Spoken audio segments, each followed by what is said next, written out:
Жон Рональд Рүүлтүүлхэн зөвхөлөг бичсэн Сэр Артур Стивен Кингийн зөвхий улхаараас ч хөгжүүлж чаддаг тамд очиж Түрбаатар гэсэн жижиг Зүртбаатарын хоёрын зөвхөн зочисхийн сэрлээ. Ганагийн сүгт Тавтай морил.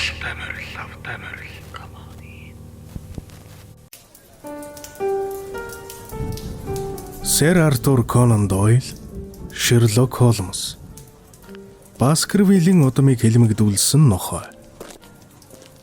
Ардын боловсролын яамны хэвлэл Улаанбаатар хот 1977 он.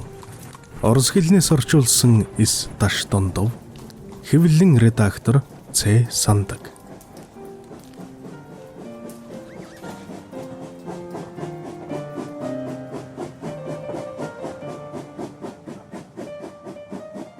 Зургадугаар бүлэг Баскервилл Холл.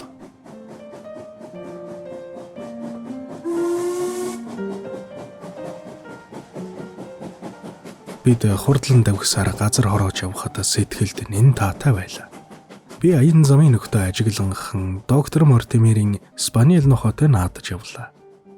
2-3 цаг явсны дараа замын хажуугаар жирэлзэн өнгөрөх бор хөрс улаан өнгөөр солигдсон тосгон барилгын оронд боржин чулуун байшин дайралтах болж эргэн тойрон хаалт хашаа барилсан өтгөн нугдунд улаан үнэнүүд нялхногоо эдээшлэн байхыг үзэхэд энэ нутаг хэдийгээр сүрхий чигэрхүү агаартай боловч уур амьсгал нь зүүн зүгийнхнээс хамаагүй давуу ажээ. Залуу Баскервилл цонхны дэргэд зогсож төрлөх Девоншир нутгийнхаа барааг харахад баярлан баясаж дуултан явлаа.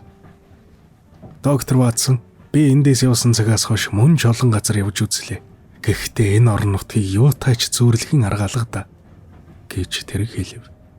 Девоншир хошуу нутгаа шагшмагддгүй тийм Девоншир нутгийн хүн хаа байх вэ дээ гэж миний хэлгээд доктор Мортимер. Энэ бол ганц хошуу нутгаа гайхаж байгаа юм биш. Энүүгээр нутаглан суудаг бол сэмтэн бас гойд шүү. Би хамт найзынхаа пүнх гэр гавлыг л ганц харахад эрмэг зоримог үйлстэй эгц шулуун зантай эртний кельтүүдийн төлөөлөгчийг биеэр үзхэн тэр. Талига Чарльз гавал Гал, Иберийн холимог гойд хажин гавалтай хүнсэн. Хенри тааж бүр бага наснаас аваад Баскервилл Холлыг үзээг хүм байхаа гэж ярив. Манай өмнөд дэргээ хавцаа байдаг нэг бяцхан цуслангийн байшин суудаг байсан болохоор би Баскервиллийг ерөөс үзээгүй юм. Намайг 13 таа байхад аав минь нас барсан. Би ч танил найзуудтай очихоор Америк явсан юм. Тэгэхээр доктор Ватсон бид хоёр энэ нутгийг анх удаага үзэж байгаа болсон. Би өнөө хүлэрт намгийг гараад ирээсэй гэдэл хүлээж ядаж байна. Өө тийм би. Тэгвэл та одоо тэр намгаа сонирхооч дээ гэж доктор Мортимер хэлээд цонх руу заалаа. Ногоорон харагдах бэлчээрийн дөрвөлжин хэлбэр талбаануудын тэртээд долгиотон үзэгдэх ойн сэжүр дээгүр зүудний тодорсон хий зүгнөл мэт ард цааж сэрийсэн оройтой амьдралын ямар ч шинж тэмдэггүй зэвхий саарал толгод гарч ирлээ. Баскервилл тэр зүгнүүд салгалгүй ширтэн харж явахдаа он удаан жилийн турш ойр дотны цусан төрлийн хүмүүс нь эзэгнэн амьдарч байгаад эцэс сүлд нь ийм гүнзгий мөрөвлдээс нь догшин ширүүн хязгаар нутагтай танилцах явдал хичнээн их учир явдалтай болохыг сэтгэн бодож яваан илт. Биеийн тамирын костюмтай тод Америк илгуутай ярддаг энэ залуу жирийн нэг вагон дотор миний хажууд сууж явна. Түүнийг ажиглан явхад мөнөөх эрх дарахтай захирангуй догшин авиртай улсын удам гэдэг нь цаанаал нэг илэрхий. Өтгөн хөмсөг нэмгэн самсаа эргэлцсэн том борнууд нь энэ хүний хүч чадал, эрэмхий зэрэг бардам төрхийг илтгэнэ. Уруу царайд хүлэрт намгаас олж хүнд хэцүү юм тулгарвас иймэрхүү хүн альва юулыг бүрэн хуваалцсан лавтай тул энэ хүний төлөө юунаас ч шантрахгүй байж болно. Аян замын нэг жижигхэн өртөөнд гал тэрэг ирж зогслоо. Багавтар биетэй боловч бууцгай чамбай хоёр морь хөлөлсөн хөнгөн тэрэг намхан цагаан хашааны цаан зогсож байв. Өртөөний дараагуулан тээш зөөдөг бусад улсууд бидэн туслагыг гэрмэлцэн тойросныг үзвэл бидний энд хүрэлцэн ирсэн маань томоохон үйл явдал болсон бололтой. Цааш харвас сэтгэлд дотн хөдөө нутаг байх боловч зорчигчийн тавцсангаас гардаг хаалхан дээр харангийн дүрмд хувцас өмссөн хоёр цэрэг хурдан буу барьж биднийг ширтэн зогсоно гайхмаар. Ойлгор дууцрайтай болгтуу маягийн улаан бүрх малгайгаа авч Сэр Баскервиллд минь дэвшүүлснээс хойш хэдхэн минут өнгөрөхөд бид өргөн цагаан замаар хатруулж явлаа. Гал тэрэгний хоёр талаар малын бэлчээр ногоорон харагдаж шов хоройтой жижигхэн байшингууд ногоо модтын дундаас тодрон үзэгдэх боловч нарны гэрэлдэвэ гисэн намар тавин язгарын дэртэд нүдэнд хүйтэн үзэгдэгч толгодын оройгоор тасархайтан байх хүлэрт намгийн дүнсгэр хар зураас барайн тодорно. Манай тэрэг хажуугийн нэг замаар орж хэдэн 100 жилийн урд овоолж хөвд нарсан өвсөөр хужигдсан өндөр шорон хашилтын хоорондор явсан ховл харгуйг даган өгсөж эхлэв. Улаан хөрөн өнгөд үхэр бүлжиргний навчис тагнаа үс шингэх нарны туяанд гялтганана. Бид өгсөн явсаар бор саарл өнгийн бол чулууны завсраар хөөс захруулан шуугсан дөрвөн урсгалт бяцхан голын давчуухан чулуун гүүрээр өнгөрөн гарлаа. Түргэн урсгалт бяцхан гол аяны зам хоёр нарс царсаар хашигдсан тал дундуур одсон үзэгдэнэ. Хенри Баскервилл зам дахиралдан ирэх бүр сэтгэл хөдлөн шүүр салдаж эргэн дөрнийг сониучрхан харж биднээс энэ тэрийг асуун шалгаасаар явав. Тэр хүний нүдэнд энэ нутгийн юм болгон гойд сайхан харагдах боловч намрын шинжорсон энтхийн бэлчээр толгодон миний сэтгэлд хөнгөн уйтгар төрүүлж байлаа. Шарлсан навчис газрын хөрс нуунаж хийсэн дэгдэж явсаар хамаг харгуй дэлдэх дуун сүл болсон зузаан өвсөнд аажим замхарна. Байгаль ертөнц Баскервилл хоолын шинэ эзний хөлдор базаахгүй бэлэг заяаж байна даа гэж би бодов. Хараач тамин энэ чи юу гэж вэ? Гэж доктор Мортимер дуу алдан өгүүлв. Бидний замд арц ургасан шувх толгод харагдах нь хүлэрт намагт ойрцны тэмдэг буюу. Түүний оройд хурдан буу бэлдэн барьсан морьтой хүн зогсох нь өндөрт байрлуулсан морьт хөшөө адил. Тэр хүн бидний яваа замыг ажиглан харж байв. Перкинс энэ чи ямар учиртай юм? Гэж доктор Мортимер асуухад улаач суудал дээр эргэж хараад ин хариулв. Энэ гэндангаас нэг хэрэгтэн орохчихсан юм гэнэлээ. Хамаг зам өртөөнүүдэд харуул тавьсээр нь бүтсэн юм алгал байна. Нутгийн улсын бүтэлгүй байгаад нь баахан дургүй уйлуга. Яагаад тэр блэ? Улмөрийн олсон хүнийг 5 фунтээр шагнана гэсэн бидтэй. Тэр ч тийм л дээ. Ихтэй 5 фунтэд найдах найдлага бараг алга. Харин нэг цаг төрж ирээд хоолоо огтолчих нь л магадтай байх. Тэр чинь нэг муу аахар шаахар уулгаач үс. Ёстой юунаас ч боцохгүй болсон. Хингээч хүмб. Ноотын хээлд очиж хүн алсан өнөг сээлдэнгээч чинь. Тэр яргачин ямар ч утга зориггүйгээр авиралсан бүх үйлдэл нь гоц балмад өгөөд хүний амь насыг маш зэрлэгээр бүрлгэсэн явдлыг тухайн үедээ Шерлок Холмс гайхан жигшиж мөрдөж байсан учраас тэр сээлдний хэрэг миний санаанд илхэн байлаа. Түүний үйлдсэн ялт хэрэг үнэхээр урд хожид үзэгдээгүй зүйл байсан учраас шүүгч нар сээлдний эрүүл сарвал ухаантай байсан эсгэд эргэлзэж цаазаар авах ялыг гяндан хорхоор солилсон юм. Морин тэрэг толгод өгсөн дээшилгэд эндтэнд босгосон чулуун овоо асаг хадны хэмхэрхийгээр хийсэн балар цагийн давцсан бүхий хүлэрт намаг сэлэн харагдав. Тэр зүгээс эсгэрэх хүйтэн сэлэг хавирга нэвтүүлээ. Энэ гонигт намгийн дунд ямар нэгэн нүхэн дотор хүн дүрст шулам хүмүүсийг үзэн ядах бодлоор сэтгэл зогон зэрлэг араатан адил хэвтэж байгаад тэр этгээд бол хүний нийгмээс хөөгдсөн амьтан хойхорцсон сэлэг бүүдгэр тэнгэр эл хул талд нуугдан байгаа өөдгүй юмс бүхэн дэр энэ оргодол нэмэгдэх гэж. Залуу ноён Баскервилл хүртэл дуу чимээгүй болж пальтогон засаж нөмрөв. Үржил шимт нутаг бидний ард талд тэр дор хоцорлоо. Явж өнгөрсөн замаа эргэн харвал нарны гэрэл туссан бяцхан голын ус алтан тууз адил гялтганан анжсаар хагалсан газар өтгөн ургасан бутанд туяа татан үзэгдэнэ. Улаан туяатай шар ногоон өнгийн том бул чулуутай даваан дээгүүр зам гарч ирээд явхад хэцүүхэн болж гэллээ. Бидний яваа замын дагууд огтхонж чимж янзлаагүй зуслангийн жижигхэн байшингууд байн дайралд. Дараа нь олон 100 жилийн ширүүн сэлхэнд мөрөөж нугатайсан хатаж ганцсан царс нарсан модтой цомгоор аяг хэлбэрийн хөндий бидний нүдэнд туслаа. Ой модны орой дээгүүр хоёр шавх өндөр цамхаг харагдана. Манай хөтөж тэр зүг рүү ташуураараа зааж Баскервилл хоол тэр байна гэлээ. Эдлэн газрын эзэн сүүх тэргэн дотор босож зогсон харахад нүдэн сэргэн хялалцаж хоёр хазарт нь улаан туяа оров. Бид нар хэд минут яваад дээрээ бодонга хан толгойтой хөгц хөвдүүлсэн хоёр багантай хээ хуар гарган хийсэн ширмэн хаалганд тулж ирлээ. Хоёр баг нэн оройд байгаа гахаан толгой нь Баскервилл удмынхны сүлд ажээ.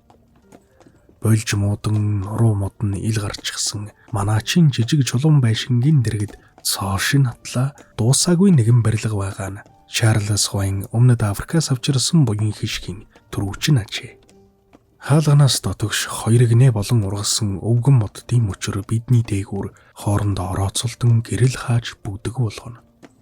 Морин дэргэний дугуйн чимээ дахиад л навчсан шаржигнанд замхарна. Шувтар хузуурт нь байгаа байшингууд бүдэг бадаг төдий харагдах цэцэрлэгийн урд харанхуй хөндийг Баскервилл харангуутаа сэрэтхийн зочиж намхан дуугаар ингэж асуув. Хэрэг явдал энд болсон уу? Үгүй биш.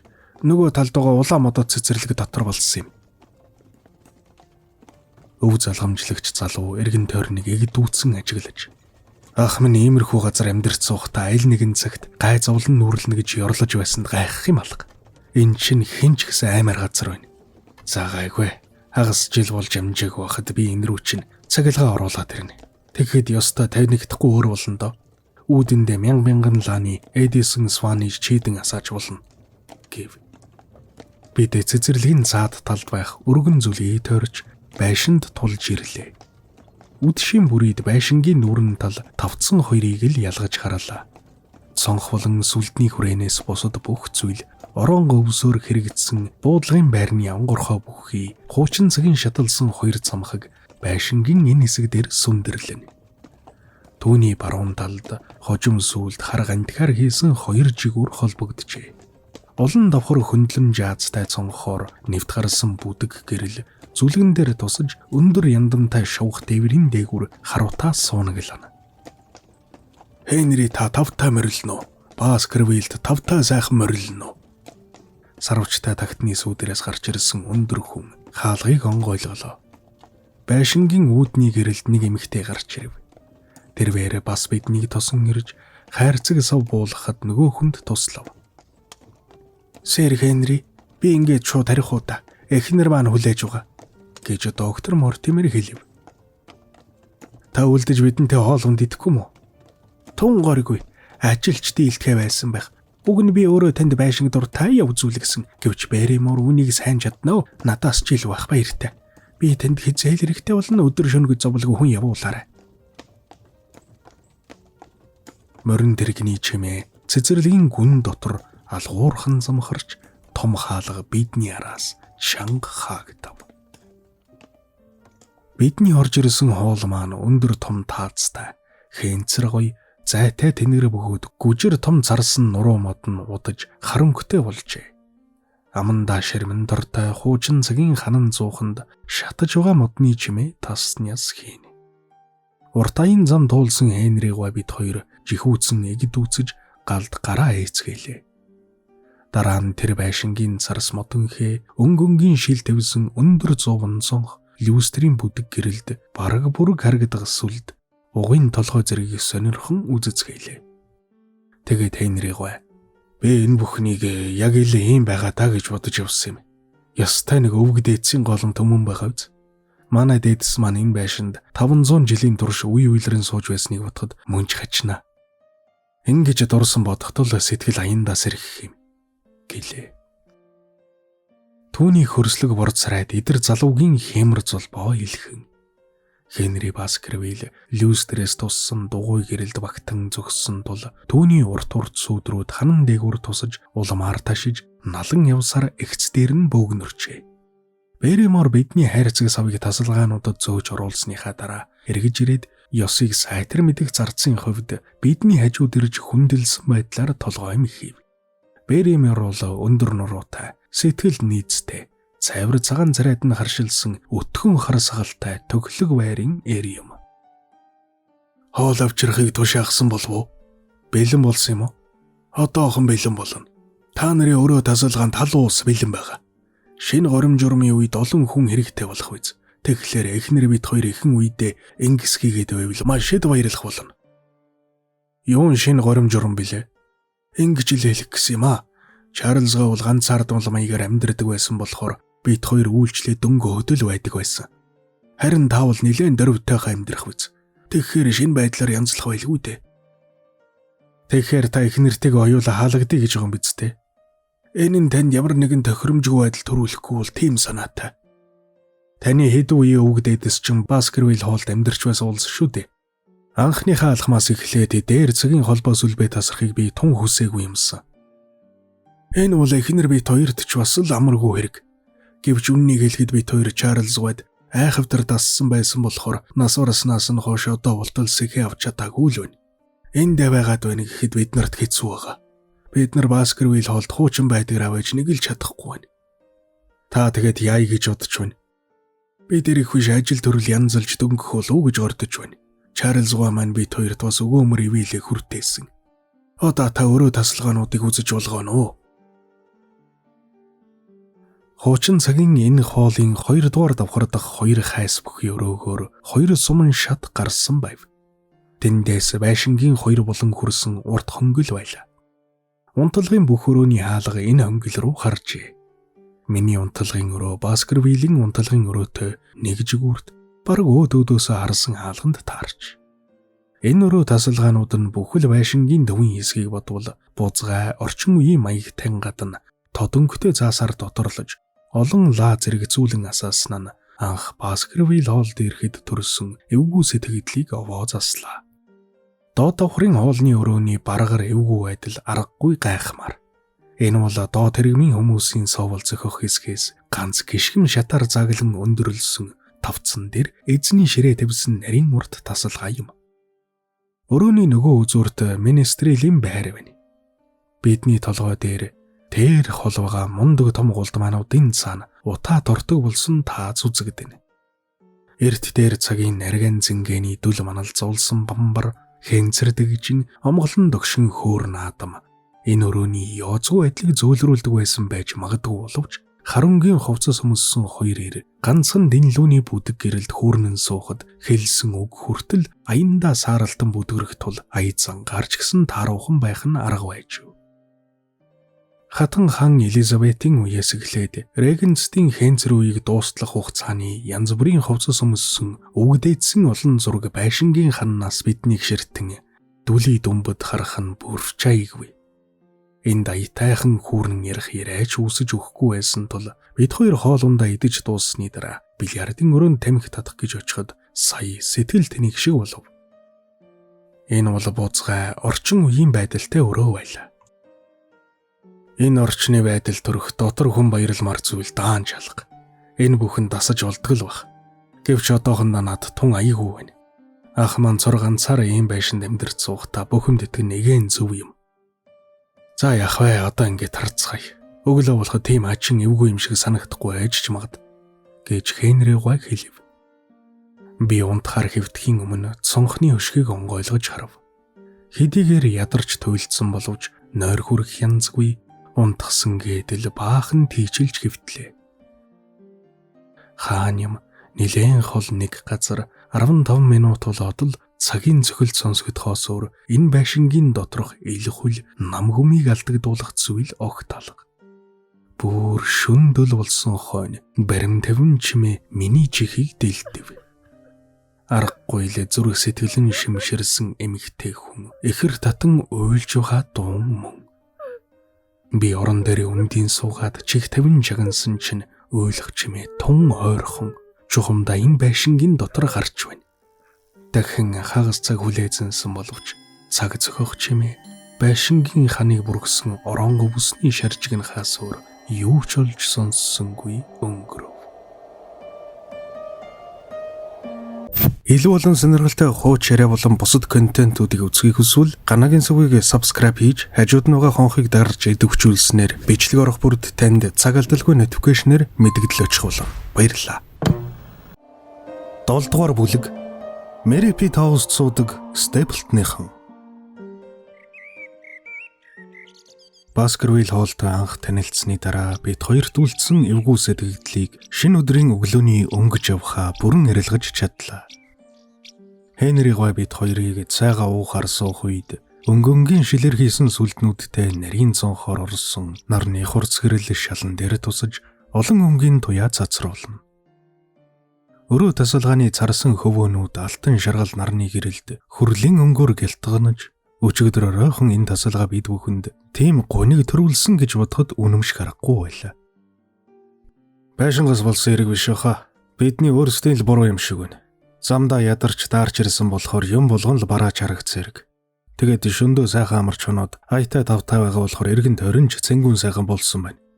Хэмээн Хенри Баскервиллийг хэлэхэд би гэвч юм болгоны ганцхан санаа сэтгэлийн аяс руу чихэж болохгүй ах уу. Жишээлж хэлэхэд шөндөл болсон хон нэг хүн бодвол эмэгтэй хүмүүйлхийг та сонсоогүй гэж үү? Гэлээ. Нэр нойрон дунд тийм юм дуулдах шиг санагдсан шүү. Тэгээд чагнаад байсан чинь чимээгүй бахаар нь зүүдэлсэн болов уу гэж бодоод өнгөрсөн. Зүүд бишээ. Би бүр лавтай сонссон гэж магад эмэгтэй хүмүүйлсэн. Одоохон Берримортой ярилцалгүй болохгүй.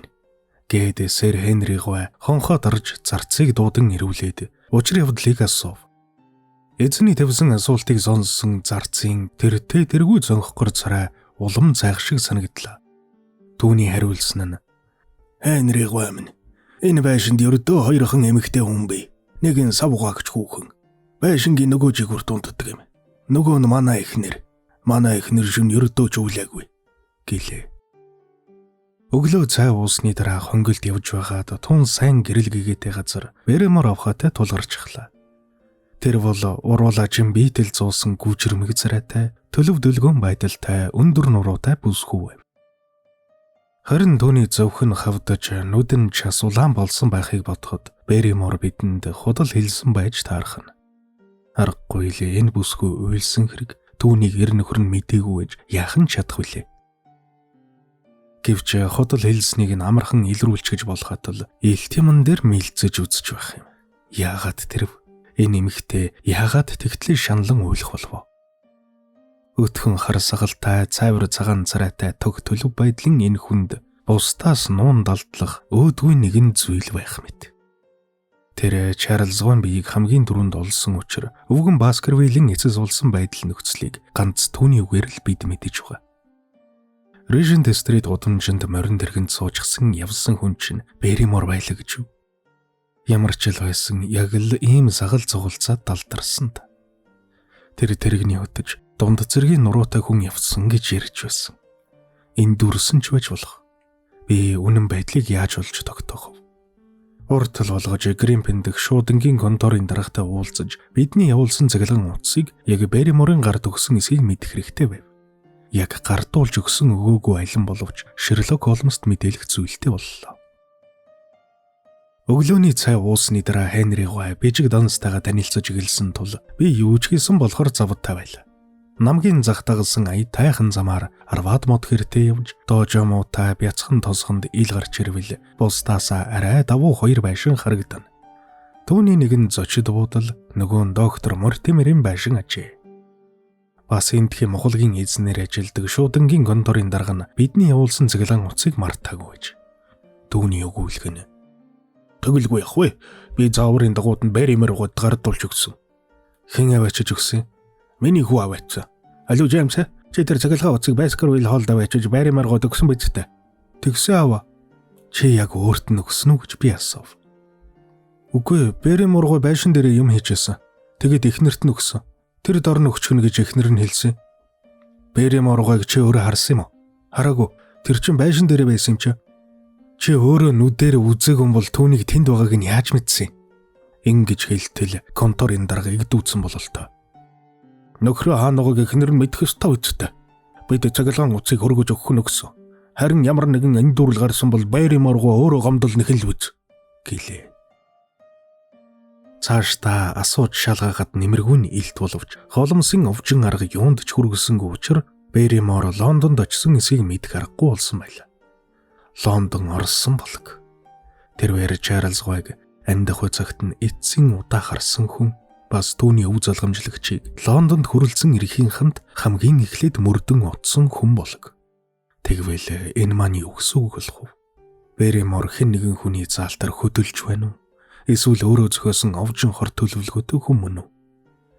Түүнд Баскервилл удмынхныг мөрдөн мөшгөх ямар хэрэг байна? Сонны хуудаснаас хайчлан авч хийсэн хачин сануулгыг би санав. Тэр бас Берриморын ажил гэж юу? Эсвэл түүнийг Берриморт саад хийхийг оролдсон өөр хүн илгээв үү? Берриморынхан Баскервилл удмынхныг овгийн эдлэн газраас нь үргэн зайлуулж чадвал насан эцэс ултлоо зовлон үзэхгүй амзуулгатай болно доо гэж сэр Баскервилл хэлсэн нь онсон юм шиг санагдав. Гэвч энэ нь залуу өв залгамжлагчийг хэрж үслээд байгаа нарийн тооцсон холын бодолтой явуулахыг цагаатах нь гэж юу? Энэ хэрэг бол өөрийнх нь хийж нэр 100-д гарсан шинжилгээнүүдийн дотроос хамгийн нарийн төвөгтэй бөгөөд бодлон тань юмаа гэж хоолмос хүртэл хүлээн зөвшөөрсөн шүү дээ. Би хүн амтангүй ил хуйлцамаар гэрийн зүг буцах замдаа найз минь даруйхан зав чөлөөтэй бол энд хурж ирээд энэ хүнд хэцүү хариуцлагаас намайг мулталж өгөх болтугай гэж бурханд залбирч явлаа. Миний ард хүний хөлийн чимээ гарч бодож явсан зүйлийг минь сарниулчихав. Нэг хүн миний нэрээр дуудлаа. Доктор Мортимер байхаа гэж бодоод эргэж харвал намхан нуруутай, саглаа цэвэрхэн хусчихсан унжуур дуу царайтай, шавтан урт ирүүтэй, цавир шаргал үстэй 35-40 иргэм насны үл таних нэгэн хүн миний хойноос яран гүйж явааг үзээд баахан гайхав. Сарал костюм өмсөж, сэрсэн бүрх малгай тавьжээ. Урамлын цоглуулган зориулсан нэмгэн төмөр хайрцаг үүрч, эрвэхэ барихад хэрэгэлдэг ногоон өнгийн дорон ховоо барьсан харагдана. Нөгөө хүн амьсгаагаа дарж амжаагүй шахав байх та. "Ноён Ватсон та миний ингэ зөрхөлснийг уучлаарай. Манай энтхий улсууд чинь нэг ёсоор юмгээд албан ёсоор танилцуулахыг хүлээж байдгүй улс доо. Бид бүгдийн найз Мортимерээс миний тухай сонссон байж магадгүй. Би Мэри Тобс цуудаг Степлтон гэдэг хүн юм" гэж ярьлаа. Степлтон гой гэдэг бол байгаль судлагч хүн гэдгийг би сайн мэдэж байсан учраас. Төмөр хайрцаг торон ховоо хоёрыг чаарал таныг танилаа л да. Харин та намайг яаж тагаа таньчихав та гэлээ. "Би Мортимеринд байж байгаа тэрлээ л да. Тэгээ таныг түүгээр өнгөрч явхад чинь Мортимергаа хүлэн авалтын өрөөнийхөө цонхоор зааж өгсөн юм. Тантай зам нийлэх учраас гүйцэж ирээд өөрөө танилцъя гэж бодсон юм. Энэривга маань урт удаа иллийнхаа дараа их ядарч алж байгааг үзтээ. Гүй сайн байгаа, танд баярлалаа. Чарльз гоо эмгэнэлтэйгээр бие борсны дараа шин залуу эзэн энд суухгүй болов уу гэж бид бүхэн ихэд дэмэж байсан юм. Хөрөнгө чинээтэй хүнийг энэ зилүүд газар өөрийг амьдар нь нутаглуулчих гэж шаардахад хэцүү шүү дээ. Тэр хүн эндээ суувал бүхэл дүүрэгдэхий ч нэ хэрэгтэйг тааж ойлгож байгаа байх. Энэ хэрэг явдал хайнрыгвад бишир чайхууд л төрүүлээгүй байгаа. Үгүй ах уу. Баскервилл удмынхныг мөрдөн сүйтгэж байгаа юм шиг амтны ярилцдаг. Аюулт нохооны тухай домгийг та мэдэн дээ. Тийм ээ мэднэ. Энэ нутгийн фермийн эзэдийн сүсэг бишрэл гэдэг нь дээ. Ястаа гайхалтай юм аа. Тэд нар баг бүгдээр л тэр аюулт мангасыг намайг дунд явж явахыг харсан гэж андгаалах төхөд байгаа юм.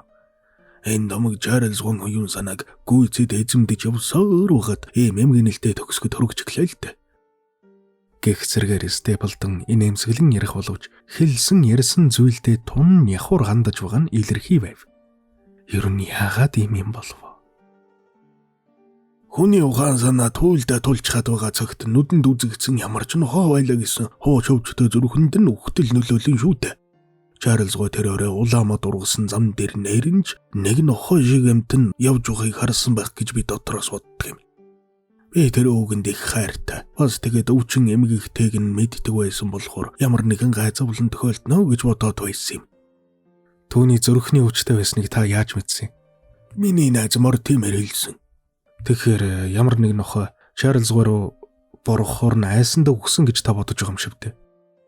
Та үүнээс илүү тодорхой зүйл мэдэж байгаа юм биш үү? Мэдэж байгаа юм алхуу.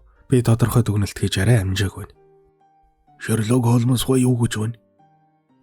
Ийм үг сонсоод миний амьсгаа төр зур гадсан боловч Степлтоны 50 царай цэг шулуун харцыг ажвал инхүү асууснараа намайг гиндүүлэн үг авах гэсэн шинж алга бололтой. Түүний хэлсэн нь "Доктор Ватсон, бид таныг танихгүй байгаа юм шиг удлаа дүр үзүүлээд яах вүлээ дээ. Алдар цууд мөрдөгчийн тухай үгээрээ манай энэ нутагт ч нэвтэрсэн юм. Та үүнээс огт хүндий байх мөртлөө тэр хүний алдар шуулж чадах уу та? Нөгөө доктор Ватсон гэдэг чинь эндээ гэж доктор Мортимер үртэл над хэлсэн юм. Та энд хүрээд ирсэн байхыг утгад Шерлок Холмс хоо энэ нэрийг сонирхож байгаа нь магад. Түүний саналыг сонсоход надад сони юм л та." "Иш, би таны асуултанд хариулж барахгүй юм байна." "Тэгвэл ийм нэг асуулт байна. Шерлок Холмс гоо өөрөө манай үүгээр ирж чадсан болов уу?" "Холмс одоогор өөр ажилтайгаа болохоор Лондоноос гадагшаа гарч тун болохгүй." Нон харамсалтай. Бидэнд харанхуйн дунд нуугдаад байгаа юм шиг бодогдох зүйлийг гэгээ оруулж чадах хүнсэндээ тэр чинь. Доктор Ватсон тааж гисэн хэрэг явдал мөрөдөн шүүдэг хүн. Би юухнаар ч гэсэн тусуулж чадмаар байвал намайг яаж л хэрэглэвэл хэрэглээрэй. Ямар хүнийг сэжгэлж байна, ажил явдлаа жохом яаж гэлэх гэж байгаагаа надад цугас дурдах тал болгон тэр. Одоо ч гэсэн заавар зөвлөгөө өгч туслахад би бэлэн байна. Би Хенри найзында зүгээр л айлчилж яваа хүн шүү дээ. Надаа ямар ч туслалт зариггүй дээ. Гэхэд Степлтон дуу алдаж. Гүй өгөн зөв. Юуны өмнө болгоомж хэрэгтэй гэдэг чинь төмөн зөв. Би наалдаж зуралдсан болохоор таны ингэдэгч бас зүйтэй. Энэ асуудлыг дахиад хүндэхгүй гэдгээ танд амлая гэдэг юм байна. Бид хоёр явсараа замын баруун гар талаас ихэвч намайг дундуур мөрөлдсөн явсан өвснөгөө ургасан харгуй замтай газар хурж ирлээ. Зүүн гар талда том булчулуутай шовх толгой байна. Дээр цагт энэ толгой дээр гантэг чулуу боловсруулдаг байж. Энэ толгой наад тал нь шиг ургасан тагнаа ус, үхэр бүлжиргэн бүхий хатан хясаа байна. Тэр алсад хөгцсөн хэр утаа суунаглан харагдана. Энэ харгуугаар яваад байхад Мэри Питаус хүрэхэд ойрхоо. Та ганцхан цаг зарцуулж манайхаар очивол дүү хөөхөнтэйгээ танилцуулах гэсэн гэж Степлтон хэлв. Би анхандаа Хенрийн хажууд хань болж байх ёстой гэдгээ бодсон боловч ширээн дээр баахан бичиг данс сампин зэргийг тавьчихсан сууж байсныг санаад энэ талаар би тусалж чадахгүй нь мэдээж. Баскервилл хоолын айл зэрэгэлдээ суудаг улс амьтантай танилцаарай гэж хоолнос надад загсан. Уучрын эмд Степлтоны урилгыг хүлээн авч бид хоёр баруун гар тийш эргэв. Степлтон тэр тэнд харагдах боржин чулууд элдв янзын урт эрвэн сэрвэнгийн доогуур долгионт нь ногоорох толгодын оройг харж та энэ намагт хизээч нүд дасахгүй бах. Энэ зах хязгааргүй өнсөг тавар мэт хоосон цүлд мөн чарвин их нууц биш үү? Та тэр нууцуудын сайн мэдэх үү? Би энэ нутагт ирээд 2 жил болж байгаа. Нутгийн хууч уулзвал намайг шинэ хүн гинэлтэй. Чарльзгойн цөөршин сууснаас хойш бид нүүж ирсэн боловч би мэрэгжлийг айсыг дагаж эндхийн өнцөг болон бүрийг судалж амжлаа. Хүлэрт намгийг надаас илүү мэдэх хүнгүй гэж хэлэхэд бараг болно байх. Хүлэрт намгийг мэднэ гэдэг чинь тун яггүй ажил байх та. Тун амаргүй дээ. Жишээлээд үзээ л дээ. Зарим газараа янзын дүрстэй аваа толгод та тэр тэгш талыг сайн хараач. Түүнийг та юугаараа онцлог газар гэж бодож байна. Хурдмараар төвхөж явахад сайхан газар юм да. Таны оронд өөр хэнж байлаа гэсэн тэгж хариулах байсан. Гэтэл иймэрхүү алдаанаас олж олон хүн амилдсан юм шүү. Тод ногоон өнгөтэй олон нуг газар угааг та харж гин үү? Бодвол үржил сайтай газар байх та. Степлтон тачгантал инээд алдаж ин өгөөлөв. Тэр чинь Грэмпний их бамбалзуур байгаа юм тэр. Энэ бамбалзуур торсон хүн хадгуус айланж ганц хазгаа гიშгэлээ бол дүүрхэн тэр. Өчигдөр нэг айлын одоомор тэр лөө ороод өгөхийн би нүдэрээ үзсэн. Бамбалзуур дээр толгойн цуугаад их удсаан зайлуул. Үзүүгээ сунгаад л сугарч арах гэж оролцоор байгаад сүүлдээ сорогдоод алга болсон. Хур бороогүй хуураа үед түүгээр явхад осолтой. Намрын борооны дараа болж үхнээ л гэсэн үг. Гэлэж гисэн би бол Грэмпний бамбалзуурын яг төвд хүртэл хэдэн удаа яваад амьд эргэж ирсэн хүн шүү. Хараач хөөх хэмтэн бас нэг одоомор баларлоо. Өнөөх ногоон талбайн дотор нэгэн бараа юм өнхчин зүтгэх харагдана. Тэгснээ арга баран хүзүүгээ шаналгаа таяа сунган байгаа нь өвсөн дээгүр хальт харагдаад бүх намаг даяар зүрх шимшрэм дуу хадлаа. Би айгаад хамаг би хүйд даасан боловч хамт яваа хүн маань мэдрэл сайтай хүн бололтой өгүүлэх нь. Тэгэлгүй ах вэ соржглоо. Миний харсаар байтал 2 өдрийн дотор 2 одоомор соргодож өглөө. Өөр хэж нэнж өгсөн бол тоо. Бороо хоргуу жилд тэнд мал өглөө үздэл намар болтол ид шилдэг юм. Грэмпний бамбалзуур гэдэг чи ёстой аюултай газар да. Та тэнд хурж очиод л байдаг юм уу? Тийм ээ, самбаатай хүн яваад байж болмоор 2-3 харгуу байдаг юм. Би тэр харгууг мэддэг болсон. Та юунд тийм аюултай газар руу явдаг юм? Тэр зан толгод харагдаж байгааз тэр чинь эргэн тойрондоо жаахан балчиг шавартай ёстой харлууд байгаа юм. Яаж ийж байгаа дээр нь гарчихсан хойно тэнд ямар өвс ургамал ирвэхэ байдаг гэж санана. Тийм үү, би тэгвэл нэг оролдож үзье дээ. Степлтон мэл гайхаж намайг хараад. Яа борохор шүү та түүнийг сонссны хэрэггүй. Би тэний амнасыг бүрлэгсэн болох нь тэр. Та тэндээс буцаж ирэхгүй. Нэрээ шүү.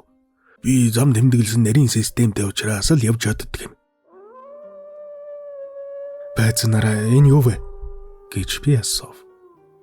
Сэтгэл төвдөм гунигтай бүдгхэн сунжирсан урд үлэх дуун намаг дээгүр хадлаа. Агарын хийж энэ дуугаар дүүрчирсэн боловч чухам хаанаас гарч байгааг тодорхойлж болсонгүй. Нөгөө дуу маань үл ойлгогдох гаслалаас эхэлж бүгшин хуцах дуу болон хувирснаа дахиад л ёнгонон гаслах чимээ болон өөрчлөгдөх нь зүрх шимшрэм муухай. Стеблт намайг нэг л учиртай хачин харснаа. Энэ намагч мөн битүү нууц газар да гэж хэлв. Энэ юу гэж үлэм бэ? Баскервиллийн нохой олз харахаараа ингэж үлдэх юм гэж эндхийн фермийн эзэд ярилцдаг юм. Урдч бас би сонсч л байсан. Харин өнөөдөр цаанаа л нэг тод юм шиг санагдах чинь. Би ахиж балмагдан тэртээ алсдын шүгссэн битүү нохоон зэгсэнд хужигдсан өргөн талыг харлаа. Тэр талд амьдралын өчүүхэн шинж тэмдэг анир чимээг өгөөд харин бидний ард талд байгаа босгол чулуун овоон дээр хоёр хар хэрэг гуаглан сууна. Та боловсралтай хүн. Энэ тэрхий юмд турдахгүй шүү дээ. Энэ уйлахыг та юу гэж тайлбарлах вэ? Гэж би хэлв. Бамбол зур газар заримдаа хачин дуугардаг. Лаган доошоо суудах юм уу? Эсвэл газрын хөрсөн дээр ус гарч ирдэг ч юм уу? Аль өөр элдв юм дуугардаг юм бөө мэд. Гэхдээ тийм шинч амьд эмтний дуу байна штэ. Магадгүй. Та бох шүү яаж дуугартгийг сонссноо? Гүй ердөө сонсоогүй. Үнэндээ бол одоо бараг мөхсөн шүү дөө. Англи улсад маш ховор тохиолддог. Харин ийм намагт юу ч байж болно дөө. Хэрвээ бид хоёр сая ийм шоуны эцсийн нэг төрлийн дуу сонссон бол надад гайх юм алга. Би муухай хачин юмыг насандаач тоолж үзэх юм байна. Хачин битүү нууцтай газар та ярих юм биш. Тэр нэг толгод дээр хийг хараач. Түүнийг та юу гэж бодож байна? Уулын ихц бэлдээгүүр олон сар лөнгийн цагирга тараан бүргсэн мэт харагдана. Хоройд ширхэг тийм юм харагдлаа. Тэр юу юм бэ? Хоньны хашаа юм уу? Биш ээ. Бидний эрхэмдээ дэлэн цуланцын орон байр байгаа нь тэр. Эрт болор цагийн хүмүүс энэ намагт үе олноороо амь зууж байснаас хойш өөр амьтан амьдарч байгаагүй болохоор тентхийн урц бүрэн бүтээ хэвээр үлдсэн юм. Дээврүүд нь байхгүй. Үзий гэвэл тэнд голомт орд ирнэ ч би. Тэгвэлч бүр нэг хотхон байна да. Тэнд итэгэд хизээ хүн сууж байсан эргөө. Чулуун зэвсгийн үе улс байсан юм. Чухам ямар галавт байсан тогтоогдоггүй дээ. Тийм хүмүүс ямар ажил төрөл эрхэлдэг байсан эргөө. Энэ уулынхаа бэлд мал маллаж угаад чулуун зүхний оронд хүрэл бороохоо хэргэлдэг болсноос хойш цагаан дугуулга олдворлож сурсан. Нөгөө талын гүвэний тэр нэг ууж алгыг харж байна уу? Тэр чин балар эртний хүмүүсийн ажлын уул мөр байгаа нь тэр. Доктор Ватсон минь манай эндхийн намайг сонирхууштай онцгийн хажин зүйл танд олон дайралтана. Та оршигоорой. Энэ магад циклопидээс баг. Бидний дэрэгдүүр нэгэн жижигхэн удган нэрвэхээ нисэн өнгөрөхөд Степлтон түүнийг хөөцөлдөн гойд шалмгаар хурдлан гүйлээ. Тэр удган нэрвэхээ яг бамбулзуур чиглэн нисэж одоход би айж зовон зогсохолвч шинэхэн танил маань огт тоох янзгүй ногоон дорон ховоогоо доллон сондуул дамжингүй сервэв. Түүний огцом хурдан хөдөлгөөн дунд далбагнан харагдах саарл костюм нь ямар нэгэн авраг том ирвэхээ мэд харагдана. Степлтон гүйж явсаар өнөөх аюулт бамбулзуурт орчих болов хэмээн санагалзаж айж гайхыг хослон харж зогссов. Гэвгэнэт миний ард хүний хөлийн чимээ гарлаа. Эргэн харвал нэг эмэгтэй бараг миний хажууд тулж ирсэн байв. Тэр хүүхэн Мэри Пит хаус ойрхон байгаагийн тэмдэг болон утаа сунаглаж байсан зүгээс налуугийн цаана байгаа харгуйг дагаж ирсэн учраас түрүүнд нь надад харагдаагүй бололтой. Энэ нутагт өөр эмэгтэй хүн дайралдахгүй лавтай тул миний дэргэд Степлтон хүүхэн ирээд байна гэдэгт би эргэлдсэнгүй. Бас тэгээд Степлтоныг сайхан бүсгүй гэж ярьж байсан. Үнэхээр харгуу даган ирж яваа бүсгүй бол Ербишийн гоё хүүхэн байлаа. Хоорондоо ийм төсөөгүй ах トゥ бас байдаг байж гэмээр. Степлтон гоё бол хүрэн борнуудтай цайвар үстэй байхад Степлтон авхаа өндөр нуруутай гойлог биетэй тасхар үстэй гойд ялтамхан бүсгүй юм. Ийм сайхан хар үстэй хүүхнийг би Англи улсад үзээгүйсэн билээ. Уран ялтамхан ам гоёмсог хар нүдний хурдан харц байгаагүйсэн бол Ялдамхан төрсөн бардан байдлын нүүр царай амьгүй мэд санагдахсан. Гоёлын ховцос өмссөн хэн зэрэг гойлог энэ бүсгүйг хүлэрт намаг дундуур морилзон одсон хүн амтангүй зураг замдагаад явж байгааг харахад нэг л хачин санагдана.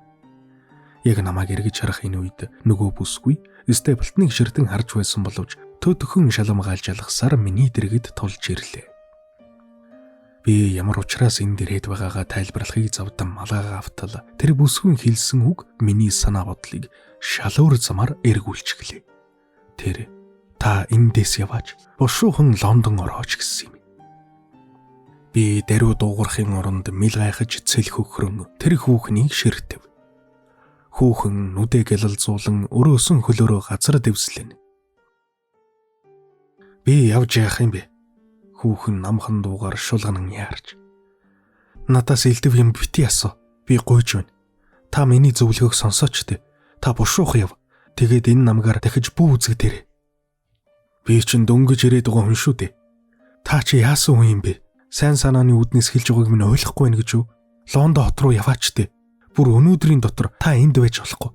Алив чимээг багаар манаа хэрлээ. Түүнд нэг ч үг хэлж болохгүй шүү. Тэр цахирмаа цэцгийг надад тасладаг.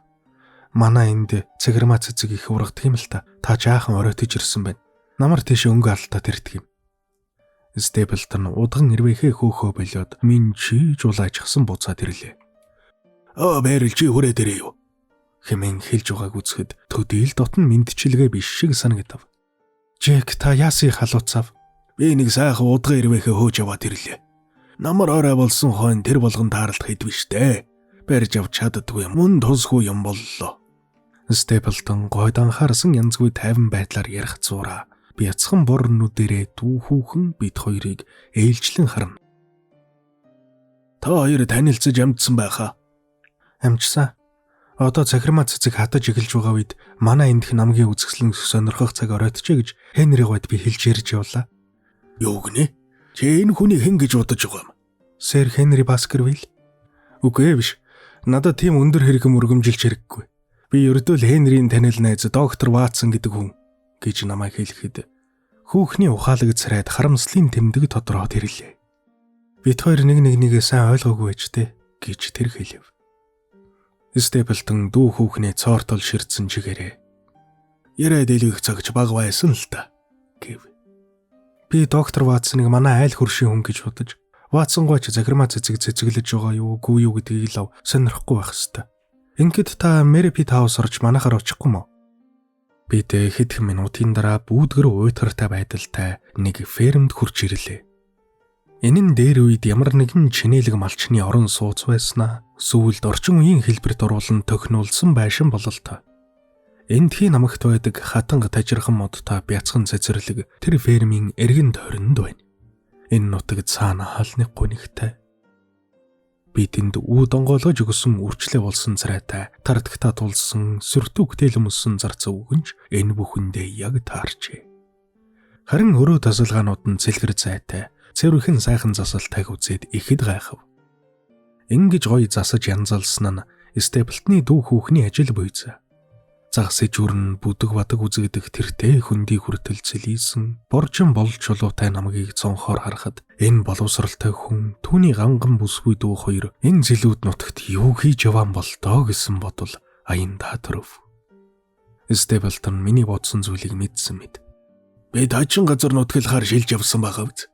Гэлэж гисэн бид энд сайхан амьдарч байгаа. Тийм ээ байрал гэж ирэв. Тийм ээ их сайхан амьдарч байгаа гэж хүүхэн хариулсан боловч хэлсэн үгэндээ нэг л итгэл төгс биш мэд. Степлтон үргэлжлүүлэн хүүрнэв. Өмөр тушуунуудын нэгэнд би нэг сургуультай байлаа. Над шиг зан аран шинтэй хүнд тийм ажил сонирхол муутай боловч залуустай ойр дотн ажиллах явдал намайг татсан юм. Тийм залуучуудад өөрөөсөө өөрийнхөө ёс суртахуунаасаа дамжуулан өгч эдэр залуу эрдэм мэдлэгтэй улс бүрэлдэн тогтхийг харна гэдэг ёстой аз жаргал гэсэн үг. Тэгсэн чинь хов тавилан бидний өдөөс буруугаар иргсэн юм. Сургууль дээр нэг сүрхий томуу гарч 3 жаал хүү эндчихлээ. Ингээд сүрсний дараа бид ажил хэрэгээ янзалж дийлсэнгүй. Миний оруулсан хөрөнгөний ихэнхэн дэр чигээрээ үргэлдээд өнгөрсөн юм. Хөөхөд багчуулаасаа хагацд салахад хүрээгүйсэн бол ажил явдал ингэж бүтэлгүй болсонд би баярлаж явгсан. Яагаад гэж үү? Өргөмөл амтны орхотой над чигүнд энэ газар бол ажилыг хэлж болох цоо шин нутаг юм. Манай дүүж гэсэн бас л надаас дутуугүй байгаль сонирхдаг хүн. Та манай эндх намгийг цонхоор гүнилийн ширтэж байгааг чинь хараад л хамаг байдгаа тань тоочж байгаа юм шүү доктор Ватсон. Ийм газар амьдрахад уйтгартай байх та гэж би үнэхээр бодсон юм. Танд ч гайгүй үз. Харин дүү бүсгүүд чинь тун уйтгартай болов. Үгүй би ерөөсөө уйддаггүй гэж хүүхэн яран хариулав. Бид хоёр одоо эрдэм шинжилгээний ажил хийж байгаа. Айл хөршийнхэн маань их хаятай хуулс. Доктор Мортимер бол мэрэгжлийнхээ талаар их юм уншдаг хүн. Өөрхий Чарльз Вайч бас юм ярилцахад урамтай хүнс. Бид хоёр даанч хойр дотн байсан болохоор бидэнд учирсан энэ гарц хичнээн хүнд болохыг хэлэхэд ч бэрх байна. Би өнөөдөр Хенриг гонд айлчилж очвол яах вэ? Ажилд нь саадуулах болоо та. Тантай танилцахтай илэм гарсанд баярлах нь магадгүй. Тэгвэл та энэ тухай дуулахыг хийчихээрэй. Шинэ газар ирээ дасаж амжаагүй үед бидний туслалцаа хэрэг болж юу магад. Одоо дээшээ гарцгаая доктор Ватсон. Би танд хайрсан далавчны цуглуулга үзүүлье. Англи улсын энэ хэсэгт өөр юм бүрэн дүүрэн цуглуулга байхгүй байх. Үзээ дуусталж хоол унд болчих нь байх оо. Гэвч би харж хандаж яваа Хенриг гадаа очихоор яарлаа.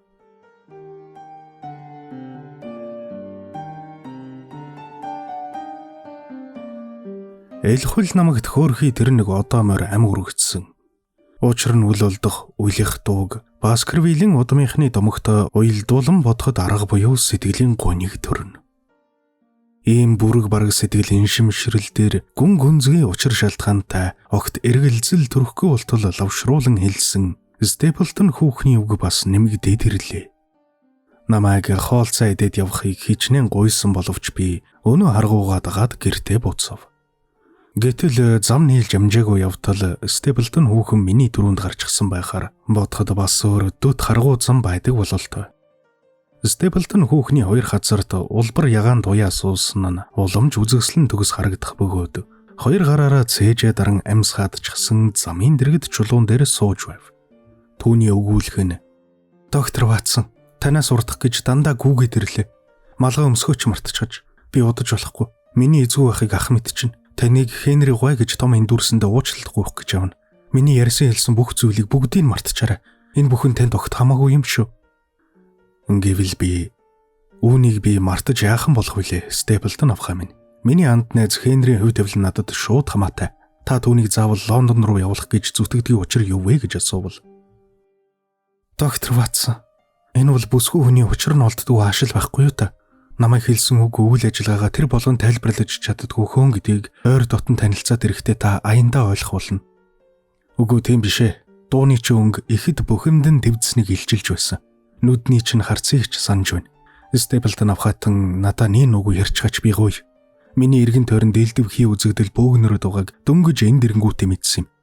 Грэмпний бамбалзуур дотор явж байгаад тэр олон ногоон өнгөд хөрсний нэгэнд толгоог хүртэл суруулахад хин ч ам ултарч гарахад тус үзүүлэхгүй адил санагдах юм. Та юу хэлэх гээд байгаагаа тайлбарлаад өгөл төө. Таны сэргийлэн сануулсан зүйлийг Хенри гойд би дамжуул хэлэмз.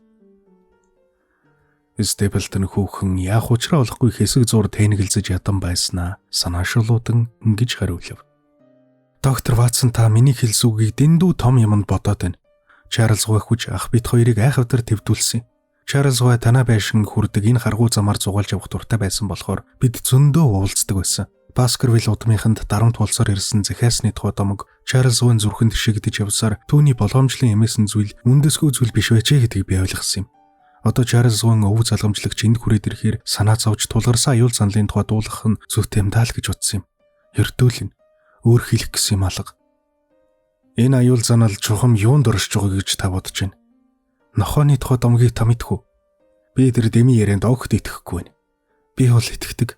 Та Хенри гойг дийлдэг юм бол эндээс даруйхан аваад явж үз. Энэ бол Баскервилл удмынханд осолтой газар. Энэ ертөнд зооч юм чи Хенри гой заавал гай зовлоо учрах ийм газартаа суух хэрэг юу байна? Чухам ийм учиртайгаас олж л энд сууж байгаа юм. Тийм аран шинтэй хүн. Та надад тун тодорхой ярихгүй бол түүнийг би авч явж дөнгөхгүй бах. Надад тийм барин тавин ярих юм байхгүй болохоор илүү тодорхой хэлмээр юм даан шалга та. За тэгвэл Степлтон авхаа минь. Танаас бас нэг юм асууя. Надад хэлэх хэрэгтэй гэсэн юм чинь ердөө л энэ байсан юм бол ахыгаа сонсчихно гэж имэдэг чи юу лээ? Таныг бодоход таны ахт ч юм уу өөр хэний ч сэтгэл таашаагдахгүй юм алга шиг байх юм. Баскервиль хоолыг эзэнгүү болоход манай ах их дургу байгаа юм. Тэгэхэд хүрвэл энэ намгаар нутгалдаг ядуу зүдүү улсад ч хэцүү болно. Намайг ингэж Хенри гуйг ятгах гэж оролдож байгааг мэдвэл ах уурлаад сүйд болно. Би өөргөө гүйцэтгэлээ. Илүү юу ч хэлэхгүй одоо явлгүй горгоно. Миний зүг мэдчихвэл тантай яриад илгэж гэж сэжиг авна. Баяртай. Степлтон хүүхэн тэр дороо эргэж булчулуун заагуур далд ороход учир нь олдохгүй олон янзын юмд айн зэвүүцсэн бийж Баскервиль хоолыг чиглэн алхлаа.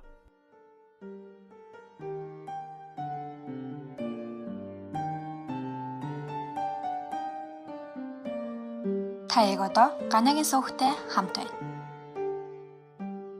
8 дугаар бүлэг доктор Ватсны бичсэн анхны тайлан. Би өнөөгийн өдрөөс эхлэн ширээн дээр хэвтэж байгаа эдгээр бичиг загтлаараа хэрэг явдлын байдлыг ноён Шерлок Холмст мэдээлж явах болно.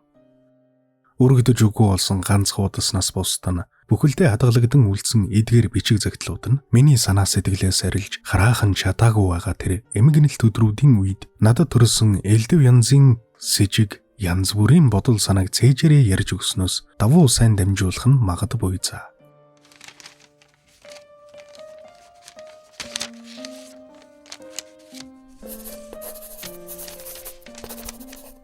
Баскервиль хоол 10 дугаар сарын 13.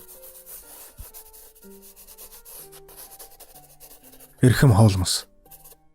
Энэ ертөнцийн нэгэн буйд хязгаар нутагт сүүлийн үед болж өнгөрсөн хэрэг явдлуудыг үүний урд миний бичсэн загтлууд цэглэгэн утаснуудаас та мэдэж байгаа. Энд удаан амьдрах тусам энэ зах хязгааргүй арвин намгийн ёозгүй муухай байдал санаа сэтгэлийг дотроос нь улам их хиддэг юм байна. Намаг руу зүглэн гарахын хамт орчин үеийн англи орон тэртээ хол ард талд хоцорч харин дүүний оронд эрт балар зэгийн хүмүүсийн оромж хөдөлмөрийн улам өрөл эргэн тойрон дайралтна. Аль хизээний сүнэж алгуулсан энэ овгийнхны үлдээсэн юмс газар сайгүй байх юм. Тэр улсын оромж болж эргэл мөргөлийн газар байсан бололтой авраг том булчулуунууд энд байна. Болох багажаар хагалсан уулын бэл тэнд байгаа ураг саарл өнгийн урамжуудыг харахад чухам ямар үед амьдарч байгаагаа мартах бөгөөд харин жидгэр овоохонуудын аль нэгнийх нь намхан босгон дээр гөрөөсний арьс нөмөрсөн бүх биедээ үстэй амтан гарч ирээд сахиур чулуун хошуутай сумыг нунд хөвчлэн агсвал тэр нь одоо зөгийн хүнтэй дайралцсанаас илүү нийцтэй санагдах байх. Тэдгээр хүмүүсийн ийм үржил шимгүү нутагт шаваарлдан амьдарч байсан нь нэн хачирхалтай. Би хэдийгээр археологч хүн биш боловч энэ газарт дайчин дүрмгийн омог биш харин бусдын тоогоогүй оргисон юмар амь зогон амьдарч асан дарлагдсан омог сууж байсан бололтой гэж хэлмээр. Ингээд энэ бүхэн бол миний энд ирсэн хэрэг зорилгод ямар ч учир холбогдолгүй гадна гагцхүү барин тавин ажилдаг тань шиг хүнд сонирхолгүй байх ёстой биз. Нар дэлхийг тойрон иргэдэггүй эсвэл дэлхийн нарыг тойрон иргэдэггүй гэдэг асуултын талаар огтхонч сонирхдаггүй явдгийг чинь одоо хүртэл мартдаггүй юм. Иймд Хенри Баскервилд шууд хамаарах баримцэлтийн талаар авч ирэлцгээе. Сүүлийн хэдэн өдрийн турш танд дуулгамаар зүйл даанч байгаагүй учраас та надаас аливаа мэдээллийн зүйлийг хүлээж аваагүй байгаа. Түүнээс хойш болж өнгөрсөн нэгэн хажин явдлын тухай хэрэгтэй цагт нь танд илтгэх тул бидний энэхүү хэрэгт баггүй учир холбогдолтой бусад зүйлсийн тухай үзэцгээе. Үүний нэг бол намайг дотор бөгж байгаа оргодол ялтан юм. Би түүний тухай загтлуудаа бараг дуурсаагүй шахан билээ. Ганц зарим фермүүдэд суудаг улсын их аз завшаан болоход тэр оргодол энэ нутгаас зайлсан болов уу гэж үзэх бүрэн үндэс байна. Тэр хоригдол гяндангаас оргож гараад 2-7 хоног өнгөрсөн боловч улмөр сургаж мэж алга. Хүн ийм удаан хугацаагаар хүлэрт намх дотор амьд байж арай барахгүй. Тэнд бүгж нуугдах газар биелдэ. Чулуун халахын алиндэнж толгой хоргодоод байж болно. Ингивч хоол ундгүй яаж амьдрах вүлээ? Гөрөөс барьж алж идээд байх уу? Тэхгүй. Тэр хоригдол эндээс магад зайлсан байх. Тэгээд ч алслагдсан фермийн улсууд амар жимэр унтаж ундаг болжээ. Баскервиль хоол цуудаг эрүүл чирэг тэнхээ чадалтай 4 эрх хүн бид альва юм болоход бие хамгаалж чадна. Харин Степлтоныхны тухай бодоход айх юм. Үүнийг нуух юм. Тэдний ойр хавьд айлмтан байхгүй болохоор тусламж өрдөх хүн чалга. Мэри П. Таус цуудаг улс гэвэл шивгчин хүүхэн нас дээр гарсан зарц өвгөн ах охин дүү энэ хэдэл шүү дээ. Ах нь танхилхан хүн шиг санагдсан. Тэд нараа Нотинг Хиллийн тэр яргачны гарт өртвөл амьд гарахад бэрх болно. Хенри бит хоёр Степлтоны талаар сүрхийг санаа зовж адуу малалдаг Перкинсийг хүртэл тэдний тонуулж байх гэсэн боловч Степлтон огт хавьтуулахгүй юм. Бидний найз Сэр Хенри хөршээлийн ганган бүсгүйд ахиухан сонирхол тавьдаг болоод байгаа. Хенри бол цовоо сэргэлэн хөнгөн шалмгаа хүн учраас энэ зэлүүд нутагт үнэхээр уйдж байгаа ба нөгөө талаас тэр бүсгүй бол сэтгэл уйрам сайхан хүүхэн болохоор гайхах зүйл чалга. Тэр хүүхэн альва зүйлд өнөөхө дүдмадгүй гүжүүд ахыгаа бодвол ирүүшин хямар золботой бүсгүй. Гэвч ахын дотроо бүгсэн ширүүн хүн байх. Бүх байдлыг ажаад байхад дүүн ахаасаа сүрхий имээдэг бололтой.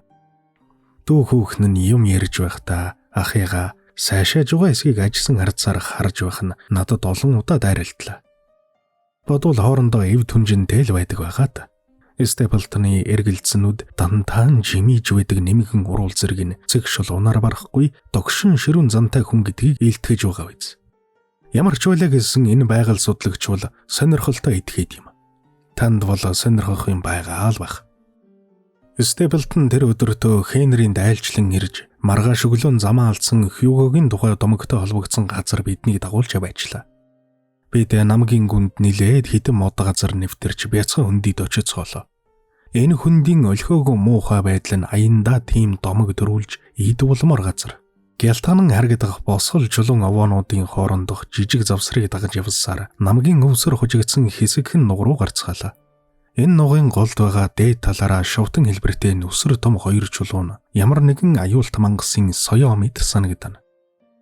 Аль эрт дээр цагтуулсан тэр эмгэнэлт явдлын тухай тоочин дурдсан зүйлтэй яг таг таарч байх юм. Хенри гой орчин тойрныг сонирхон харах зураа хүмүүсийн хэрэг явдалд ервшин хүчин оролцож болох хэсэг тухай та итгэдэг хэрэг үү гэж Степлтоноос байн асууж байв. Үл анзаарсан байдлаар асууж байсан хэрэн дотроо тэгж бодоогүй бололтой. Степлтон олон зүйлийг дутуу долимог орхин залуу Хенрийн сэтгэлийг өрөвдөж хаашаа ашхан хариулна. Степлтон бидэнд зарим айлд үе дамжин муу юм оргонож байсан тухай хэд хэдэн барим тавин зүйлийг дурдан ярьсны дараа энэ хүнч бас л нутгийн бусад олон улсын адил Баскервиллийн нохооны тухай домгийг үнэн гэж боддгийн байна да гэсэн сэтгэгдэл бидэнд төрсөн. Бид буцах замдаа Степлтоны хоноор орж цай уугаад гарахад Хенри гой Степлтон авхаатай танилцсан юм. Хенри маань анхныхаа уулзалтаас аваад л уяр чиглэлсэн бөгөөд энэ хоёрын санаа сэтгэл харилцсан уучраатай гэж хэлэхэд буруудахгүй байх. Гэртээ харих замдаа тэр бүсгүйн тухай байн асууж байснаар барахгүй. Одоо бид бараг өдөр өнжилгүй Степлтоныхонтой уулздаг болсон. Өнөөдөр тэднийхэн манайд үдийн хоолнд өргөдөж ирээд байгаа. Тэгэхээр Хенри дараа 7 хоног тэднийхэр айлчлах тухай дурсаж байх юм. Степлтоны дүү бүсгүйд үүнээс илүү аятайхан нөхөр ирэхийн хэрэг юу ах вэ гэж хинж бодмор. Гэтэл Хенри гой түүнд анхаарал тавих бүрд Степлтон хөмсөг зэнгтэн дургуйцсан байдалтай байхыг хэд хэдэн удаа ажиллаа. Бодвол дүүтэйгээ онцгой дассны учир ганцаараа үлдвэл уйдна гэдэг үз. Ийм сайхан боломж гарч байхад саад хийн гэдэг нь дэндүү амиа бодсон хэрэгтэй. Үнэн юм үннээрээ байх учиртай. Энэ хоёрын найрамдал нөхөрлөл нь хайр сэтгэл булган газар авахыг Степлтон хүсэхгүй байгаагаар үл барам хоёулахна үлдэхт нь аль болохоор садаа хийж байна. Ингэж байтал хоёр хүний хайр сэтгэлийн асуудал орооцолдоо тэрвэл Хенрийг нүд салгалгүй хамгаалж бай гэсэн захиас чинь парк биелэхгүй тийш хандах янзтай. Би таны тушаалыг үгд дагаад байвал энтхийн улс амьд намайг юу гэж хэлхийг бодоод үзээч дээ. Саяхан энэ бүрөө гарагт доктор Мортимер манайхнаар ирж цай уулаа л да. Тэрвэр урд хонхор гэдэг газар малталт хийж эрт балар згийн хүний гавл олжхоод хэлхийн аргагүй баяр хөөр болж. Сонирхсан ажил үйлстэй онцгийн их санаачлагтай өөр ийм хүн бараг байдгүй үз. Цай ууж дууссаны дараа Степлтоныхан хурж ирээд Хенрийн гаргасан санал ёсоор сайхан сэтгэл доктор маань бид бүгдийг дагуулan Улаанбаатар зам руу аваачиж тэр аимшигч нь ямар хэрэг явдал болж өнгөрснийг бүгдийг үзүүллээ. Энэ гэрэлгээгээ муутай нарийнхан урт замын хоёр талаар нарийн хайрган зам тайрч тэгшилсэн Улаанбаатарт битүү үргэлжлэн хан шиг болон ургажээ.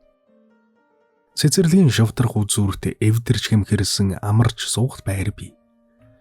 Баскервилл дэрэгдэн янжуурынхаа үнсийг унгаагаад зогсож байсан намаг руу гардаг нөгөө явган хаалга яг тэхий дунд нь байх юм. Энэ модон хаалгыг цагаан будгаар будаж гүйдэг дүгжээгээр дүгжжээ. Нөгөө их намаг нь үүнээс цааш цэлийж. Энд болж өнгөрсөн хэрэг явдлын талаар таны гаргасан онол санаанд орж болж өнгөрсөн зүйлийг нэхэн төсөөлөх гэж оролдож үзлээ. Өвгөн Баскервилл явган хаалганы дэрэг зогсож байхдаа намгийн зүгээс ойртон ирж яваа аимшиг тимийг үзээд ухаан алдтлаа айж балмагдан гүйж явсаар туйлдэн ядарч айн сандарсандаа ам алдан хөсөр унссан байна. Гэхдээ нарийн урт замыг даган зугтсан байна. Юу үзээд ингэтлээ зугтваа? Намгийн тэндээс хонч нохоо айс варагдаа юу? Эсвэл дуучмээгүй асар том мөртлөө тасгар өнгөтэй хий үзэгдлийн нохоо байв уу? Энэ маань хүний түлхээсээр хийгдсэн хэрэг үгүй юу? Их болгоомжлоод байдаг цонхор царайтай Берримор ярдгаас илүү ихийг мэдэх хүн болов уу? Юм бүхэн тодорхой биш. Битүү мананд хожигдсан байгаа боловч үүний дараа нэгэн түйлдэгдсэн гэмт хэрэг байгаа нь лавтай юм аа. Танд сүүлийнхээ захийг бичиж явуулснаас хойш бас нэгэн хөрштэйгөө танилцаж амжив. Энэ бол манайхаас урагш 10 шахан мод зайд байдаг Лефтер хоолцуудаг Фрэнклин дугуй юм. Энэ бол улаан зарайтай нилээн шаралхуй авиртай өвгөн бууралтай. Фрэнклинд бол Британи гүрний хууль дүрмийн хинээ тусч хавийн амтантай зарга заалхаа хийсээр яваад хөрөн хөгшлөө барсан хүн юм. Тэр бол гагцхүү сэтгэлээ зугаацуулахын төлөө заргалдаж, заримдаа зарга нэхэгчүүлж, заримдаа гэм буруутан болчихсон хөглөж явдаг хэрэг. Зүгээр байж байснаа эдлэн газрын хаваар амтан явуулахгүй хөл хорчхоод отхийн зөвлөлийн сачийн нүрдгийн бол миний буруу гэд батлаад өгөө гэж загнана.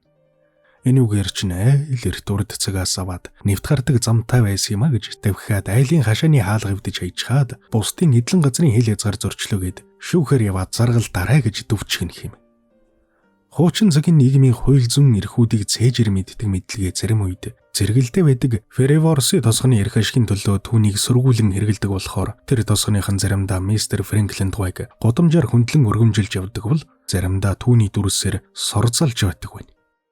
Одоо энэ хүний гар дээр байгаа 7 зарга нь үндсэн хөрөнгө зойрыг нь бараг шавхахад бенчин тасарсан энэ өвгөн гэм хоргүй номхон хүн болно үзээ гэж улс амтан ярилцах юм. Бусад талаараа бол айдуу зөөлөн зантай, цайлган цагаан сэтгэлтэй хүн. Айл хөршин улсуудыг бүгдийг бичээрэй гэж таны хэлсэн ёсоор энэ үгний тухай цухас дурдж байгаа маань энэ. Одоогоор Фрэнклин дугай тун хачин ажиллаж хорогдог болоод байгаа. Угаас одон орон сонирхогч бөгөөд онцсайн дуран авайтай. Энэ хүн өдөр турш байшин дээрээ хэвтэж, оргосон хоригдлыг олж харчих гэж горилон хүлэрт намгийг дурандаж үнждэг болов.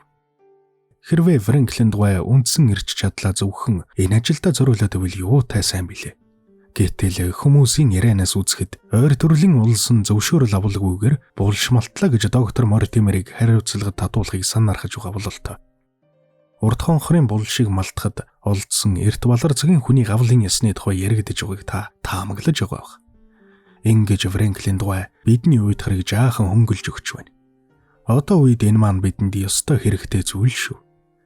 Танд оргодол Степлтныхан, доктор Мортимер, Левтер хоолцуудаг Фрэнклин дугай нарын тухай болж бүдэг хэрээр нь бүх зүйлийг инхүү мэдээлсний эцэст хамгийн чухал зүйлээ эхэлж хоёр Берриморын тухай өнгөрөх шөнө болж өнгөрсөн хачиргалтай явдлын тухай дурдъя. Тэр өдөр Берримор гэртээ байгаа эсхийг шалгах зорилгоор Лондотоос таны илгээсэн цэглэгэн утаснаас эхлэе. Таны тэр шалгалт юу ч бүтээсэнгүй. Бид ч хэрэгтэй зүйлээ мэдэж авч чадаагүй өнгөрснийг шуудангийн конторын даргатай уулзаж миний ярилцсан зүйлээс мэдэж байгаа. Ингэж бүтэлгүй болсон тухай Хенрид ярьсан чинь тэр дороо Берриморыг дуудаж уул цэглэгэн утасны тухай асуув. Берримор цэглэгэн утсыг хүлээн авсан гин. Хүүхэд тэр утсыг өөрт чинь гардуулж өгсөн үү гэж Хенригөө асуув. Тэгсэн чинь Берримор үгүй би байшин дээрээ байсан эхнэр маань тэр утсыг авчирч өгсөн гэв. Хариуг нь өөрөө бичсэн үү гэсэн чинь үгүй хариу яаж бичгийг эхнэртэй хэлсэн. Тэгээд л манай эхнэр доош бууж ирээд бичсэн юм гэлээ. Оройхон болоход Берримор өөрөө энэ сэдвийг дахин хөндөж ийхүү ярьсан. Хенригөө тэр цэглэгэн утасны тухай яагаад асуусныг би олигтой ойлгохгүй. Би ямар нэгэн зүйлд эндүрч осолдоод таны итгэлийг хүлээхэ болоо юу гэв. Хенригөө тэгсэн бишээ гэж Берриморт итгүүлэхийг хичнээн оролдож бүр тайвшруулахын тулд Лондонд худалдан авсан зүйлүүд Баскервилл түргэгдээд ирчихсэн болохоор хуучин юм хүмүүсээ нилээдэг бэлгийг болгоод өгчихөв. Берримор авахайч гэсэн сонирхол их татаж байна. Энэ бол Британи сургуулийг баримталдаг тог томоотой, нэр хүндтэй гойд ухаалаг гэд баймааргүй тийм л нэг бүсгүй юм. Энэ шиг сэтгэл төвшин хүн ховор гэж болмоор. Би энд хүрэлцэн ирсэн эхний шөнө шаналгаатай зүрхрэн уйлах чимээ сонссныг та мэдэн шүү дээ. Түүнээс хойш энэ бүсгүй нүдэнд нулимсны уул мөр байхыг олон удаа харлаа. Ямар нэгэн хүнд хүчээр уйгашгүй энэ бүсгүйг шаналгаад байна. Өөрийн үйлдсэн ямар нэгэн буруу зүйлийг гэмшдгийм болов уу гэж заримдаа бодох юм. Сүүлдээ Бэримор тамлаад байх шиг байна гэж сэжиглэх боллоо. Би түүнийг эргэлзээ төрмөр хачин хүн гэж дандаан бодож байсан чинь өнгөрөх шөнө болсон хэрэг явдал энэ бодлыг мань уламж дамжруулчихлаа. Гэхдээ энэ явдал тийм сүржин зүйл биш шүү. Миний сэргийг унтдгийг та санаж байгаа бах. Энд Баскервилл хоолд ирснээс хойш дандаа сорог байх явдал шаардагдах тул бүрч хачин унтдаг болсон. Өнгөрөх шөнө 2 цагийн үед миний өрөөний хавьд гитэж яваа хүний хөлийн чимээ гарахыг сонслоо. Би босож үүдээ онгоолгоод коридор руу харвал нэг хүний урт сүудэр бүртгнүүд далд оров. Энэ бол асаасан лавараад анир чимээ гаргалгүй гитэж яваа хүний сүудэр байсан. Мань хүн дотор замц гадуур өмдтэй хөл нүцгэн яваа авалахыг хальт харсан боловч Бэримор мөн гэж таамаглав. Жив чимээгүй зөөлхөн гитэг халхаа бүрэн цаанаа л нэг болгоомжилсан байдалтай хулгайч шинжтэй. 2 коридорын тэнхмийг тойрож байрлсан галерейд уулздаг гэдгийг та миний захидлуудаас мэдсэн. Би Бэриморыг далд ортол хүлээзэнэж угаад хойноос нь явлаа. Намаа галерейд хурж ирэхэд өнөөх чинь цаад коридорын мухарт яваа харагдана. Тэгснэ нэг тасалгааны онгорхой хаалганд гэрэл гялс гэв. Тэр өрөөнд ороо бололтой. Хүн эмтэн суудаггүй тавилах хэрэгсэлж байхгүй өрөөнүүдээр Бэримор ингэж явдаг бүр чажралтай болохыг зориуд хэлвэштэй юм. Лаанид үл хөдлөхгүй байсан болохоор Бэримор ч ус хөдлөхгүй зогсож байсан байх. Аль болохоор чимээгүй алхаж гიშгэж явсаар бүхэл коридорыг дамжиж онгорхой хаалганы завсраар шагааж харлаа. Бэримор лаага цонхны шилэнд бараг тулган барьж бүгэн зогссон байна. Түүнийг хажуу талаас нь ажихад аль нэгийг цөхрөн хүлээсэн янзтай намгийн үнэгэн харанхуй тийш гөлрөн ширтсэн байв. Ийм байдлаар хэсэг зур цонхоор ширтэн зогссноо бүдэгхэн дуугаар ёолоод гаран жижигнэн лаага унтраалаа. Би тэр дороо өрөөндөө буцаж ирэхэд өнөөхөл сэм явах хөлийн чимээ хаалган нэвт сонсогдов. Тэгээд нилээн удсан хойно нойрон дунд цоожинд түлхүүр эргүүлэг чимээ гарахыг сонссон хэрн хаанаас дуулцныг тодорхойлоход бэрх байна. Энэ бүхэн ямар учиртай болохыг би ойлгохгүй байгаа боловч энэ дүнсгэр байшин дотор ямар нэгэн нууц хэрэг явдал болоод л байна. Би эртөө алин боловч үүний учрыг олно. Нэгэнт зөвхөн баримтсэлтүүдийг мэдээлээрэй гэж та надад хэлсэн болохоор энэ талаар өөрийн зөхиосон номлолоор таныг ядраагаад яах вэ? Би өнөө өглөөгөр Хенри гуйтай тавтай тухтай ярилцаж өнгөрсөн шөнө миний ажигласан зүйлд тулгуурлан явуулах ажлын төлөвлөгөө боловсруулж явсан. Гэвч энэ тухай дараагийн захидлыг бичих болтлоо чимээгүй. Ингэвэл уламж ашигтай болно.